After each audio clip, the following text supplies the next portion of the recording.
bonjour, buongiorno, boa tarde, buenos tardes, good afternoon. Today's topic, legal advice.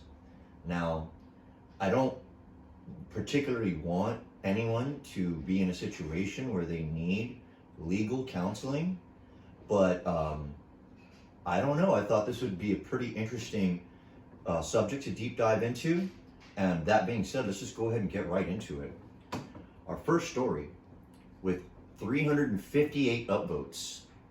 Cops showed up to my house last night because someone reported I'm suicidal. I'm not. Okay. Now, what I'm going to do is, if the story isn't too long, I'll read it out to you guys, and then we'll go ahead and read probably like the first really good comment or the most upvoted comment. And most of the time when I'm browsing, I tend to notice that the really good answers always get upvoted most of the time. So let's see what happens. Like I said, I don't pre-vet or screen any of this stuff prior to the show because we're exploring and browsing the web together, guys. So let's see. I'm not suicidal. Last night at 3 a.m., I was woken up by 3 cops at my door asking if I was suicidal. Apparently, someone reported I had a gun and was suicidal. The thing is, no one has any reason to believe I would ever own a gun. I don't. Or that I'm suicidal. I'm not. This was obviously someone who doesn't like me trying to cause problems for me. That sounds like an assumption, but there may be some validity. Anyways. Or someone who thinks it's funny for some odd reason. Okay. I can only think of one person who would do this. A friend who I had a falling out with 3 months ago. This would be a very strange timing after 3 months of her to do something like this now. But I can't think of anyone else who would have even a remote reason to do this. I typically live a very drama-free life, and that sounds awesome. And honestly, hardly talk to anyone anymore because I work so much. So this is all very strange. The police said they think whoever did this must have used a spoof number, and it sounds like they're looking into it because they called again this morning to ask more questions. But my question is, if they find out who did this, would I be able to press charges?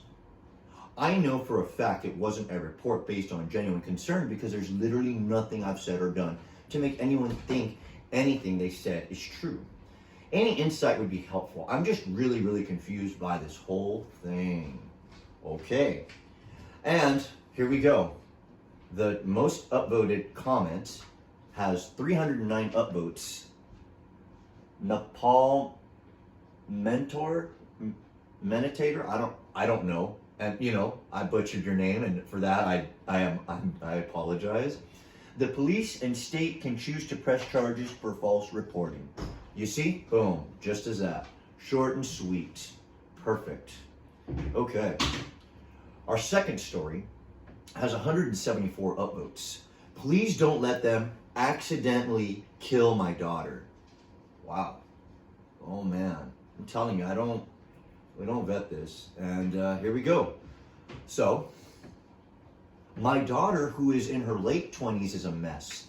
Through a series of unfortunate events, she has never really experienced anything that makes life worth it. Her last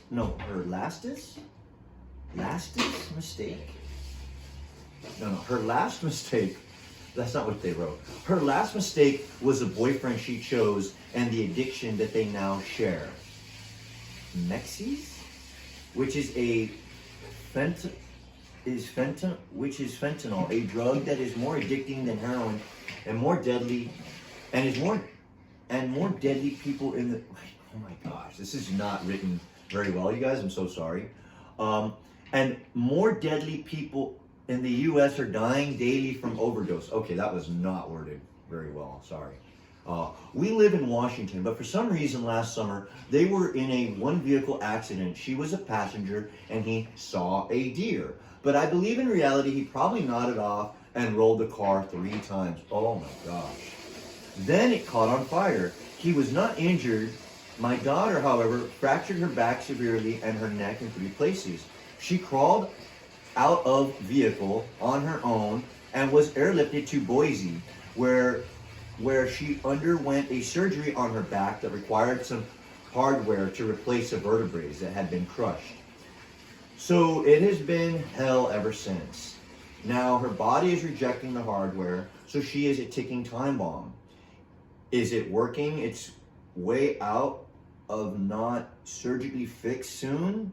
Will lead to paralysis or even death. Oh my goodness. Any wrong movement could do it. She has an appointment with the surgeon today. Surgery is scheduled for the 5th. She was arrested early this morning as a passenger in a stolen vehicle. Oh my gosh.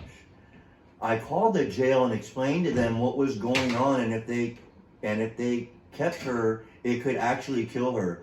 They did not seem to care. How do I get her out? I know bail if she makes it to court before everything shuts down for the holidays. But if no bail before then, she put but before then, what do I do?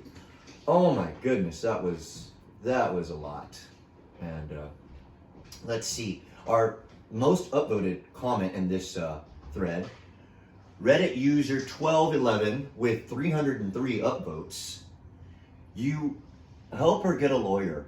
If you're designated with her physicians to discuss her care, you might look for documentation from those physicians letting the jail know what care she needs while in custody, or making the case that custody isn't safe if that's so. And you can make sure the jail understands she has medical needs. Bravo. Great answer. Great answer. Okay. Our third story with 2,462 upvotes. Landlord and wife passed. Murder/suicide. Oh man. Well, let's see. Oh man, this can't be fun or easy, right? Recently found out that my landlord shot and killed his wife and then turned the gun on himself. We rent a house and have only been living here a few months. They had no will and no children. We have no idea what's going to happen to the property. Where should we even go from here? Where do we even start? Edit. We live in Georgia. And that makes a big distinction in the United States, the jurisdiction, because the different states and counties and the municipal bodies, I'm assuming, have different laws and interpretations of the law and letter of the law. So it's important because he's saying what jurisdiction he's in. So right now, with the, here we go. NY Lonvest, well, that's part of the show, right? With 2,078 upvotes. Keep paying the rent the same way you currently pay if that's possible. If not, set up an escrow. You can try to do that through your bank or through a local courthouse. You can keep living there and keep paying the current rent for as long as you like until someone with legal authority to do so ends the tenancy, which they can only do with appropriate notice and no earlier than the end of the lease term. You can definitely leave when the lease is up, or with 30 days notice if you're month to month. Give notice by sending a letter to the landlord at the landlord's address unless you know of someone with legal authority to act on behalf of the estate. Wonderful. You may be able to leave earlier, especially if a repair is needed and there is no one to handle the request to make the repair. If that's something you'd want to do now, explain what the issue is and we can go from there. Eventually, someone will end up being responsible for the property, either on behalf of the estate itself or on behalf of the mortgage lender. They will still be bound by your lease. Wonderful. Wonderful. All right.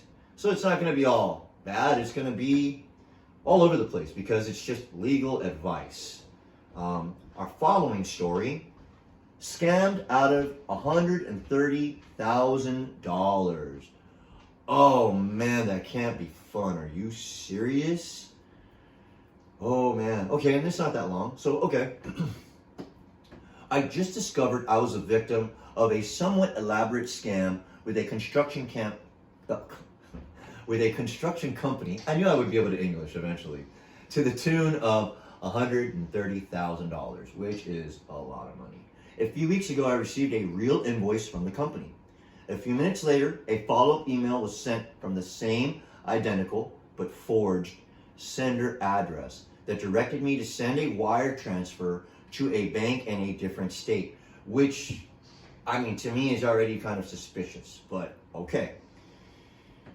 The follow-up email also had a CC address that were one character off the real companies. Another flag right there.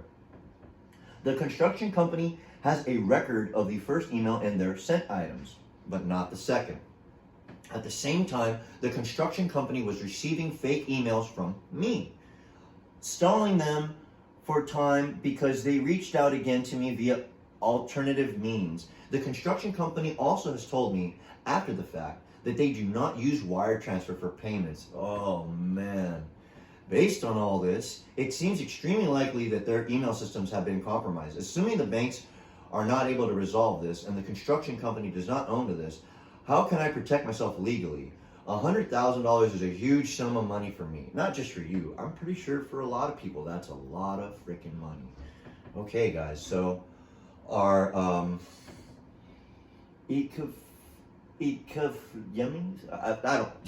don't know. This comment has 569 upvotes. Number 1, contact the police and file a report. Across state lines, you might want to involve the FBI. Number 2, contact the bank and use a police report to reverse the wire transfer or claw back the funds. Number 3, get a lawyer to help if the bank refuses. Also, in Gmail, you can view the original source of the email. From that, you can get the IP address of whoever sent the email.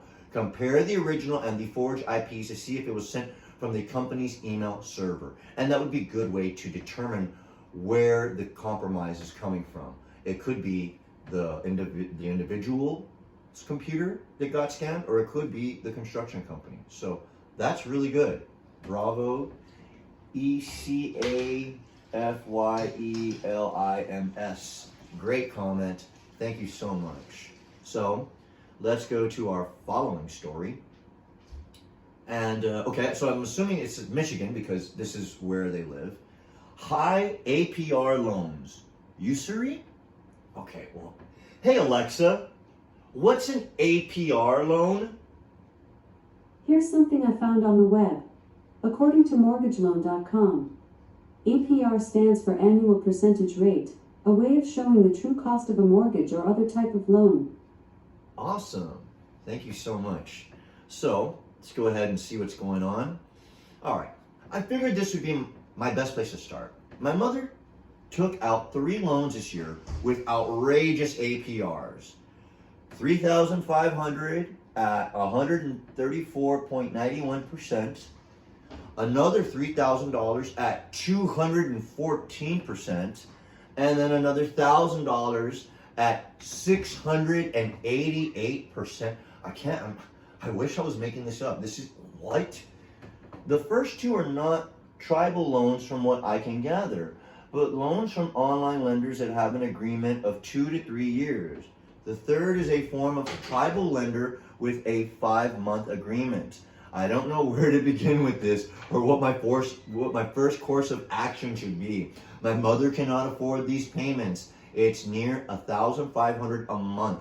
She has a few credit cards also that she was already struggling with paying, with a total of around $14,000 in debt. Oh my gosh. Are these loans even legal in Michigan? Could this be considered usury, or should we just look at ways of managing this for her now? Wow. Okay. Well, here we go. This comment has 28 upvotes. Dragonfire CK. Michigan restricts payday loans to a maximum of about 400% APR, chargeable as a fixed fee. In the initial loan has a length longer than 31 days. The interest is capped at 25% APR, including any origination fees. Note that the 31st day interest cap only applies if the original loan length exceeded that. However, if a shorter loan is extended past that, it must either have originally followed the 25% limit, or the extension cannot include any additional fees or interest payments. Tribal loans are governed under other laws, which are set by the tribe. Tribal compacts with the state may include limitations on those loans. However, figuring out that goes beyond what Reddit is going to be able to help with. Oh man, that's unfortunate. The actual rate is a fixed fee based on the loan amount, and 400% is about the maximum where that fee is annualized based on a 31-day repayment period. Oh man, was that a lot of financials. I mean, you know, I hope that they're able to help their mother, and you guys, let's not be in debt. I mean, no, I don't know. No, thanks. No. Okay, our following story. Let's see, how are we doing over here, guys? Our following story says, old employer not giving me my final paycheck. Oh man, are you serious? Oh, who wants to work for free? Hi Reddit, I'm new to this sub, and I really don't know how this whole thing works, but I guess I should just explain what's happening. I was working at a redacted, nice, you cheeky bugger, for 3 weeks before I quit because of anxiety reasons. It was really bad. And it's been 17 days now, and they have not given me my final paycheck. I've tried to reach out to my old general manager, but she's just ignoring my messages. I don't know what to do. I feel like I should also say that in the state where I live, they have 5 days from the moment I quit to get me my final paycheck before they have to pay a penalty fine to me. But in reality, I don't even care about more money. I literally just want my actual paycheck, and I don't know how to go about getting it. P.S. I would really prefer not to have to go in person because of my before mentioned anxiety. Ooh, uh-oh. Well, they should, I think the address would be on file. They should mail it to you, right? I mean, okay, well, let's see. So again, we have Dragonfire CK with the #1 comment. He only has 3 upvotes, but it says, where do you work? If you're in the United States, state is vital. Otherwise, country is normally enough. Oh, okay. So the person responded saying that they live in the United States and that the state they live in is New Mexico. Dragonfire CK again replied, and good on you. From what I can tell, New Mexico gives the employer until the next regularly scheduled payday to pay employees who quit. 50-4-5, and it's a hyperlink to, I'm assuming, the law. That would generally be a maximum of 16 days after you quit, and if using direct deposit, possibly a few days for processing. The 5-day rule seems to be if they discharge you. Oh, okay, layoff or fire. As it sounds like you made reasonable attempts to contact your employer already, the next step would be to file a wage claim.